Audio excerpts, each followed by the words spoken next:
మన మంచివారి దగ్గరికి ఇప్పుడు చెడ్డవారు వచ్చినప్పుడు, చెడ్డవారు వచ్చి మనల్ని ఎగతాళి చేసినప్పుడు, తిట్టినప్పుడు లేదా దూషించినప్పుడు మనం ఏం చేయాలి?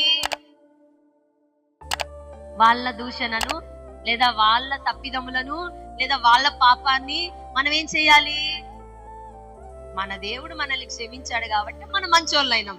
మనల్ని క్షమించకపోతే మనం మంచోళ్ళం అవుతామా? అలాగునని ఆయన అంటున్నాడు, నేను క్షమించాను కాబట్టి నువ్వెందుకు క్షమించలేకపోయావు? నేను నిన్ను ఓర్చుకున్నాను కదా, పలానా సంవత్సరం నువ్వు ఆ పని చేస్తుంటే నువ్వు ఇప్పుడు ఎందుకు ఓర్చుకోలేకపోతున్నావు అతన్ని, ఆమెని? ప్రశ్నిస్తున్నాడు దేవుడు, నన్ను నిన్ను అందరు. ఫలాని సంవత్సరంలో, ఫలాని నెలలో, ఫలాని డేట్న నువ్వు అది చేస్తా ఉన్నప్పుడు నేను నీ తప్పును క్షమించి ఓర్చుకున్నాను. ఇప్పుడు ఈ రోజు నీ దగ్గర వేరే అతను తప్పు చేస్తా, నువ్వు ఎందుకు ఓర్చుకోలేకపోతున్నావు? ఎందుకు భరించలేకపోతున్నావు? ఎందుకు క్షమించలేకపోతున్నావు? దేవుడు నిన్ను అడుగుతున్నాడు, నన్ను అడుగుతున్నాడు. హల్లెలూయా.